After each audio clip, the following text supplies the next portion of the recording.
हे दोस्तों नमस्कार। एक बार आप सबका फिर से बहुत बहुत स्वागत है हमारे यूट्यूब चैनल डियर गुरुजी पर। तो दोस्तों ये है आधुनिक भारत का चैप्टर नंबर 3। चैप्टर 1 और 2 मैंने लाइव आपको सॉल्व करवा दिए थे। तो यहाँ पर चैप्टर 3 जो है आधुनिक भारत में गवर्नर जनरल और वायसराय। तो यहाँ पर स्टार्ट करते हैं। जो भी MCQ यहाँ पर मिलेंगे टॉप 20 वो आपको देखने को मिलेंगे और बहुत ही ज़्यादा इंपॉर्टेंट है। और ये सारे जो क्वेश्चन है आपको बहुत ही ज़्यादा पेपर में बहुत जो आपके आंसर होते हैं वहाँ पर आपको रिपीटेड देखने को मिल जाएंगे। तो चलिए स्टार्ट करते हैं आज के इस वीडियो को। इसके पहले मैं आपको बताना चाहूँगा कि अगर आपने अभी तक चैनल को सब्सक्राइब नहीं किया है तो सब्सक्राइब कर लें और बेल आइकन को दबा दें जिससे आपको नोटिफिकेशन मिलती रहे। क्योंकि आप लोग की बार बार एक ही दिक्कत रहती है, सर नोटिफिकेशन नहीं आता है। तो नोटिफिकेशन अगर आपको चाहिए तो चैनल को सब्सक्राइब करके बेल बटन जो है वो जरूर दबाना है। तो चलिए स्टार्ट करते हैं पहले क्वेश्चन से।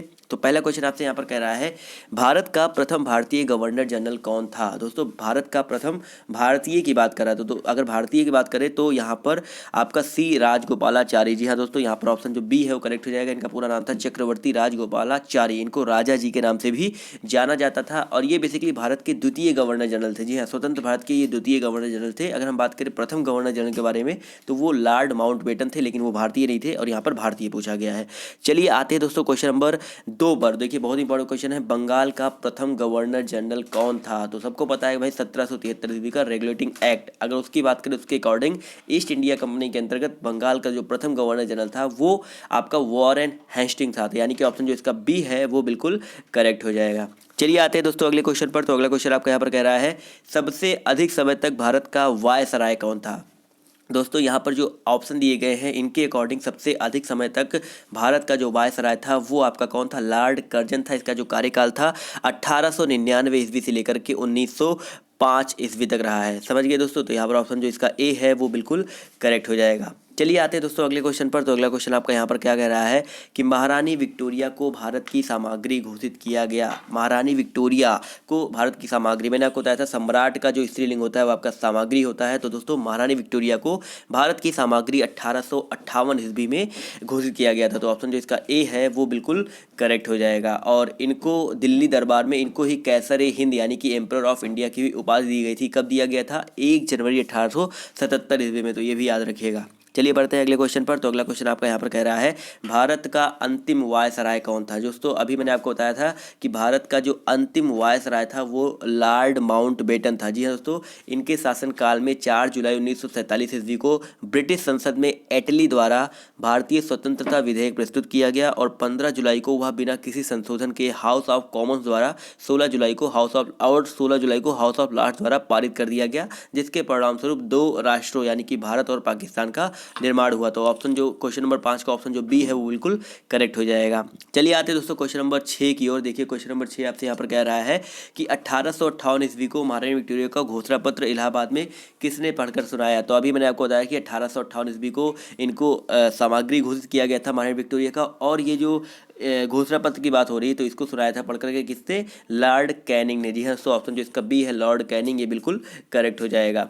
चलिए बढ़ते हैं अगले क्वेश्चन पर। तो अगला क्वेश्चन आपका यहाँ पर क्या कह रहा है, लॉर्ड कॉर्नवालिस की कब्र कहाँ पर स्थित है। लॉर्ड कॉर्नवालिस की बात कर रहा है दोस्तों। तो इनकी जो कब्र है वो गाजीपुर में। जी हाँ, 1786 से लेकर 1793 ईस्वी तक ये बंगाल के गवर्नर जनरल रहे और इसने भारत में स्थायी बंदोबस्त, पुलिस व्यवस्था और सिविल सेवा के प्रवर्तक के रूप में इनको ही माना जाता है। कई बार पेपर में आपसे पूछा जाता है सिविल सेवा के प्रवर्तक कौन है, तो लॉर्ड कॉर्नवालिस, याद रखिएगा। और कॉर्नवालिस संहिता शक्तियों के पृथक्करण के सिद्धांत पर आधार, इनके जो लॉर्ड कॉर्नवालिस थे उनकी संहिता जो थी वो शक्तियों के पृथक्करण के सिद्धांत पर आधारित है और इन्होंने कर और न्याय प्रशासन को पृथक कर दिया। इनकी जो मृत्यु है 5 अक्टूबर 1805 ईस्वी को गाजीपुर, जो कि उत्तर प्रदेश में पड़ता है, वहाँ पर हुई थी और यहीं पर इनकी कब्र भी स्थित है। तो ऑप्शन जो इसका ए है वो बिल्कुल करेक्ट हो जाएगा। चलिए बढ़ते हैं दोस्तों क्वेश्चन नंबर 8 की तरफ। तो आपसे कह रहा है, किस कंपनी ने सर्वप्रथम भारत में रेल यात्रा प्रारंभ की थी। तो भारत में सर्वप्रथम रेल यात्रा की बात करें तो यहाँ पर ग्रेट इंडियन पेनिनसुला। जी हाँ दोस्तों, ऑप्शन जो इसका बी है बहुत इंपॉर्टेंट है, ग्रेट इंडियन पेनिनसुला। ये ऐसी कंपनी थी जिसने सर्वप्रथम भारत में रेल यात्रा जो है वो प्रारंभ की थी। चलिए आते हैं दोस्तों क्वेश्चन नंबर 9 की तरफ, जो कि बहुत इंपॉर्टेंट है। तो आपसे कह रहा है, जब नेपोलियन की शक्ति के सामने यूरोप में साम्राज्य धराशायी हो रहे थे तब किस गवर्नर जनरल ने भारत में ब्रिटिश पताका फहराए रखा? तो दोस्तों बहुत ही इंपॉर्टेंट है। तो यहाँ पर क्वेश्चन नंबर 9 का जो ऑप्शन सी है वो करेक्ट हो जाएगा, लॉर्ड वेलेजली। जी हाँ दोस्तों, 1797 ईस्वी में लॉर्ड वेलेजली भारत की ओर से अग्रसर हुआ। भारत में सहायक संधि का प्रयोग लॉर्ड वेलेजली द्वारा ही किया गया और जिसका उद्देश्य ब्रिटिशों के प्रभुत्व को स्थापित करना था। और वेलेजली ने 1799 ईस्वी में मेहदी हसन को तथा 1800 ईस्वी में जॉन मेलकम को बहुमूल्य उपहारों के साथ ईरान के शाह दरबार में भेजा और 1800 ईस्वी में नेपोलियन के आक्रमण को रोकने के लिए जनरल बेयर्ड के अधीन एक सेना मिस्र भेजी गई, किंतु इससे पूर्व ही नेपोलियन आत्मसमर्पण कर चुका था, अतः यह सेना जो है वो वापस लौट आई थी। बहुत ही इंपॉर्टेंट है, याद रखिएगा।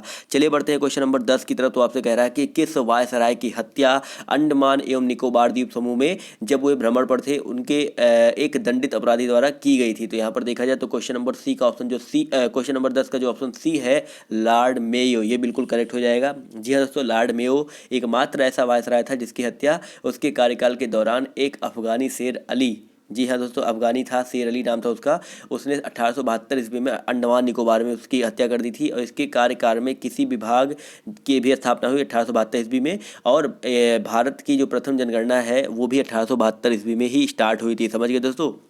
चलिए बढ़ते हैं अगले क्वेश्चन पर। तो अगला क्वेश्चन आपका यहाँ पर कह रहा है, आंग्ल नेपाल युद्ध किसके शासनकाल में हुआ था? आंग्ल नेपाल युद्ध जो है दोस्तों वो 1814 ईस्वी से लेकर के 1816 ईस्वी तक चला था और उस समय किसका शासनकाल था? Lord Hasting. तो यहाँ भी ऑप्शन जो इसका बी है वो बिल्कुल करेक्ट हो जाएगा। जी हाँ दोस्तों, इनके जो आंग्ल नेपाल युद्ध था इसके परिणामस्वरूप क्या हुआ था? सुगौली की संधि हुई थी। बहुत इंपॉर्टेंट है, 1816 ईस्वी में हुआ था सुगौली, याद रखिएगा, सुगौली की संधि हुई थी। और नेपाल के द्वारा इस संधि के अनुसार गढ़वाल, कुमायूं, शिमला, रानीखेत, नैनीताल आदि क्षेत्र अंग्रेजों को सौंप दिए गए और इसका सबसे बड़ा लाभ गोरखों का अंग्रेजी सेना में भर्ती होना था। चलिए बढ़ते हैं अगले क्वेश्चन पर। तो क्वेश्चन नंबर 12 आपसे कह रहा है, किस गवर्नर जनरल ने भारत में दास प्रथा को समाप्त किया था? देखिए दोस्तों, ये तो बहुत आसान क्वेश्चन है, लगभग समझ में पढ़ा होगा। तो यहाँ पर इसका जो करेक्ट आंसर हो जाएगा लॉर्ड एलन बरो। जी हाँ दोस्तों, इन्होंने जी हाँ ऑप्शन जो इसका बी है वो करेक्ट हो जाएगा। इन्होंने 1843 के एक्ट 5 के द्वारा भारत में दास प्रथा का उन्मूलन किया था।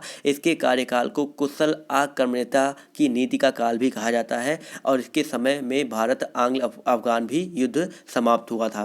चलिए आते हैं अगले क्वेश्चन पर। तो अगला क्वेश्चन आपका यहाँ पर कह रहा है, तृतीय आंग्ल मराठा युद्ध किससे संबंधित है? दोस्तों तृतीय आंग्ल मराठा युद्ध जो है वो आपका संबंधित है लॉर्ड हेस्टिंग से। तो यानी कि ऑप्शन जो इसका सी है वो बिल्कुल करेक्ट हो जाएगा। जी हाँ दोस्तों, 1813 से लेकर के 1823 के ईस्वी तक इनका कार्यकाल रहा था और इनके ही कार्यकाल में तृतीय यानी कि जो अंतिम आंग्ल मराठा युद्ध है वो आरंभ हुआ था।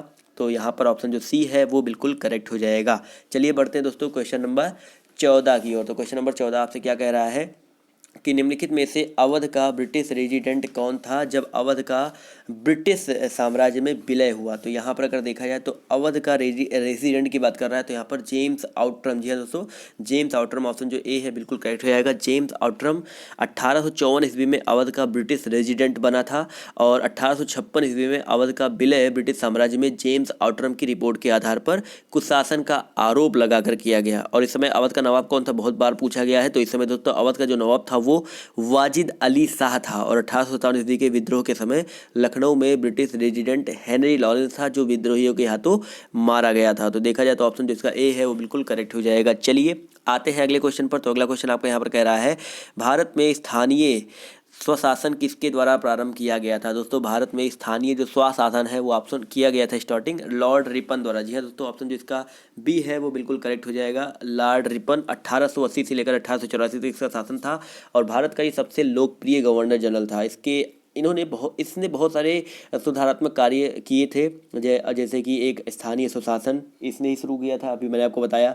इस क्वेश्चन ये पूछा जा रहा है और इसके अंतर्गत ग्रामीण क्षेत्रों में स्थानीय बोर्ड भी बनाए गए और जिलों में तहसील बोर्ड, जिला विभाग बनाने की भी योजना की गई और नगरों में नगर पालिका का गठन किया गया और इन संस्थाओं में गैर सरकारी सदस्यों की अधिकता जो थी वो बहुत काफ़ी ज़्यादा थी। चलिए आते हैं अगले क्वेश्चन पर। तो क्वेश्चन नंबर आपका 16 कह रहा है, सती प्रथा पर प्रतिबंध किसने लगाया? अभी मैंने आपको बताया था किसके भाई, दास प्रथा का उन्मूलन या दास प्रथा पर प्रतिबंध किसने लगाया था? तो मैंने आपको बताया था दास प्रथा भाई किसने समाप्त किया था? लॉर्ड एलन बरो ने। लेकिन यहाँ पर अगर हम बात करें सती प्रथा के बारे में, तो सती प्रथा पर प्रतिबंध दोस्तों लगाया था भारत के प्रथम गवर्नर जनरल विलियम बेंटिक ने। जी हाँ दोस्तों, ऑप्शन जो इसका सी है ये बिल्कुल करेक्ट हो जाएगा। ये भारत के प्रथम गवर्नर जनरल थे विलियम बेंटिक, और इन्होंने इनका जो शासनकाल था 1828 से लेकर 1835 ईस्वी तक था। और 1829 ईस्वी में इन्होंने नियम 17 के द्वारा विधवाओं के सती होने को प्रतिबंधित कर दिया। आरंभ में यह जो कानून था केवल बंगाल में लागू था, बंगाल के प्रेसिडेंट में लागू था, बाद में इसको पूरे भारत में लागू कर दिया गया। चलिए आते हैं उसको क्वेश्चन नंबर 17 की ओर। तो कह रहा है आपसे यहाँ पर, निम्न में से किसने सहायक संधि स्वीकार नहीं की थी? सहायक संधि किसने स्वीकार नहीं की थी? तो ऑप्शन जो इसका बी है, इंदौर के होलकर ने। जी हाँ दोस्तों, इंदौर के होलकर ने सहायक संधि जो है वो स्वीकार नहीं की थी। तो ऑप्शन जो इसका बी है वो बिल्कुल करेक्ट हो जाएगा। चलिए बढ़ते हैं दोस्तों क्वेश्चन नंबर 18 की तरफ बढ़ते हैं। तो यहाँ पर कह रहा है, ब्रिटिश भारत की राजधानी का कलकत्ता से दिल्ली स्थानांतरण किसके शासनकाल में हुआ? तो यहाँ पर क्वेश्चन नंबर 18 का ऑप्शन जो बी है वो बिल्कुल करेक्ट हो जाएगा, लॉर्ड हार्डिंग। जी हाँ दोस्तों, यहाँ पर दोनों बी लिखा है लेकिन ये सी होगा, तो यहाँ पर लॉर्ड हार्डिंग ये बिल्कुल करेक्ट हो जाएगा। 1910 ईस्वी में भारत के ये वायसराय बने थे, और हार्डिंग के समय में 1911 ईस्वी में जॉर्ज पंचम के आगमन पर दिल्ली दरबार का आयोजन किया गया था। जी हाँ दोस्तों, और इसी आयोजन के दौरान भारत की राजधानी कलकत्ता से दिल्ली स्थानांतरित करने की घोषणा की गई, और बंगाल विभाजन को भी रद्द कर दिया गया था, याद रखिएगा। चलिए बढ़ते हैं क्वेश्चन नंबर 19 पर। तो आपसे कह रहा है कि प्राचीन स्मारक संरक्षण अधिनियम किस गवर्नर जनरल के कार्यकाल में पारित हुआ? दोस्तों, प्राचीन स्मारक संरक्षण अधिनियम जो है वो पारित हुआ था लॉर्ड कर्जन के कार्यकाल में, यानी कि ऑप्शन जो इसका सी है ये बिल्कुल करेक्ट हो जाएगा, लॉर्ड कर्जन के कार्यकाल में। चलिए बढ़ते हैं आज के आखिरी क्वेश्चन पर। तो आज का आखिरी क्वेश्चन आपसे यहाँ पर क्या कह रहा है, 1802 ईस्वी की बसीन की संधि, बहुत ही इंपॉर्टेंट क्वेश्चन है, बसीन की संधि। तो आपको कॉमेंट करके बताना है इसका जवाब कि बसीन की संधि पर हस्ताक्षर किसके किसके मध्य हुए थे। तो मैं आपको बताना चाहूँगा कि चलो इसको पूरा नहीं बताऊंगा, बट आपको कुछ चीज़ें यहाँ पर जो आपको कमेंट करके बताना है कि यहाँ पर बसीन की जो संधि है उसका हस्ताक्षर किसके किसके मध्य हुए थे। तो दोस्तों बस आज के इस वीडियो में सिर्फ इतना ही, इसका जवाब जो है कमेंट करके दीजिएगा। और अगर आपको ये वीडियो पसंद आती है तो वीडियो को शेयर करो ज़्यादा से ज़्यादा लोगों के पास, जिससे ज़्यादा से ज़्यादा लोग यहाँ पर जुड़ सकें। तो दोस्तों अभी की इस वीडियो में सिर्फ इतना ही, बाय, टेक केयर, जय हिंद, जय भारत। मिलते हैं आप सबसे नेक्स्ट पार्ट में।